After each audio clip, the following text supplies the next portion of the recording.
আগামী দিনে এই দেশে শিল্পের প্রসার, অর্থনৈতিক প্রসারের জন্য যে কয়েকটি হাব, অঞ্চল ভিত্তিতে যে কয়েকটি গুরুত্বপূর্ণ জায়গা আমরা মনে করি যে আগামী দিনের অর্থনীতির বিকাশে গুরুত্বপূর্ণ ভূমিকা পালন করবে, তার মধ্যে একটি হচ্ছে যেখানে দাঁড়িয়ে আছে সেই বগুড়া।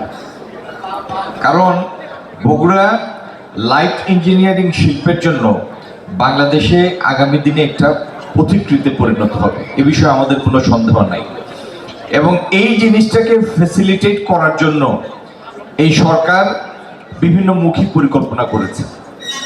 আগামী দিনে ইতিমধ্যে বগুড়ায় যে বেসিকটি আছে সেটি পরিপূর্ণ হয়ে গিয়েছে। আমরা যতটুকু জরিপ করেছি তাতে এখানে ক্ষুদ্র মধ্যম পর্যায়ের শিল্পের বা শিল্প উদ্যোক্তাদের একটি বিরাট চাহিদা রয়েছে। তো সেই চাহিদাকে প্রতি লক্ষ্য রেখে আগামী দিনে আমরা প্রায় 400 একরের একটি বেসিক শিল্প পার্ক করার পরিকল্পনা করছি এবং আমরা চেষ্টা করব এই শীতে সেই প্রকল্পের কাজটি শুরু করার জন্য। বাংলাদেশে আমার আগে মাননীয় সংসদ সদস্যদের কেউ কেউ বলে গিয়েছেন যে এই দেশে ডাবল ডিজিটের সুদে ঋণ নিয়ে কোনো শিল্প প্রতিষ্ঠান বা ব্যবসা সফল করার সুযোগ নাই। এই কথাটার সাথে কারোরই দ্বিমত নাই। আপনি যে পণ্য উৎপাদন করবেন সেটি প্রতিযোগিতামূলক হতে হবে, কম্পিটিটিভ হতে হবে। আর কম্পিটিটিভ হতে গেলে দুই উপায়ে আপনি কস্ট কমাবেন। একটা হলো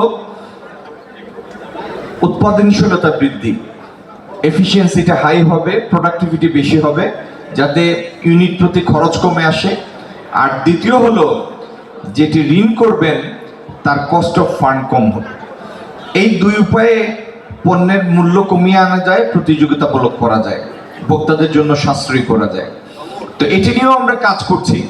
আগামী দিনে যেন জ্বালানির সহজলভ্যতা থাকে, গ্যাস সংযোগ সহজলভ্য হয়, বিদ্যুৎ সহজলভ্য হয় এবং কস্ট অফ ফান্ড যেন কমে আসে, সেটি নিয়ে আমরা কাজ করছি।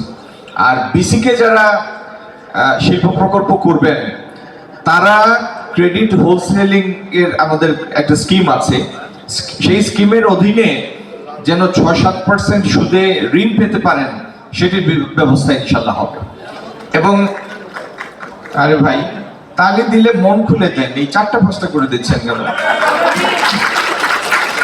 এই শিল্প পার্ক যখন হবে আমরা শুধু পার্কটা ডেভেলপ করে ছেড়ে দেব না, এইখানে যেন কারিগরি প্রশিক্ষণের ব্যবস্থা হয়, এটির সাথে যেন একটা স্কিল ম্যানপাওয়ার বেস আমরা ডেভেলপ করতে পারি এবং কোন কোন শিল্প প্রকল্প করবেন সেটির জন্য আমরা তথ্য এবং কারিগরি সহায়তার ব্যবস্থা করব, যাতে এই শিল্প প্রতিষ্ঠানগুলি সাস্টেইনেবল হয়, আবার 1 বছর 2 বছর পরে পথ হারিয়ে না বসে সাস্টেইনেবল হয়, সেটি নিশ্চিত করেই এখানে শিল্প প্রকল্পের ব্যবস্থা হবে।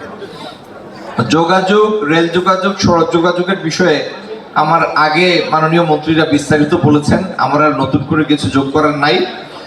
এই বগুড়া যে যাই বলুক, সারা দেশের যারা বাংলাদেশের জাতীয়তাবাদী দল করেন শুধু তারা না, এই দেশের কোটি কোটি মানুষ যারা শহীদ রাষ্ট্রপতি জিয়াউর রহমানকে ভালোবাসেন, বেগম খালেদা জিয়াকে ভালোবাসেন এবং আমাদের বর্তমান প্রধানমন্ত্রীর প্রতি যাদের ভালোবাসা আছে, এদের সবার কাছেই বগুড়া একটা আবেগের কেন্দ্র। কারণ এই মাটিতে সাথে শহীদ রাষ্ট্রপতি জিয়াউর রহমানের স্মৃতি জড়িত। তো বগুড়ার উন্নয়ন বিএনপির প্রতিটা নেতাকর্মীর জন্যই একটা আবেগের বিষয়। আর আমার মাননীয় মন্ত্রী রবিউল আলম সাহেব যেটি বলেছেন, জাতীয় প্রয়োজনেই বগুড়ার উন্নয়নের দিকে, যথাযথ উন্নয়নের দিকে আমাদের সজাগ দৃষ্টি থাকবে।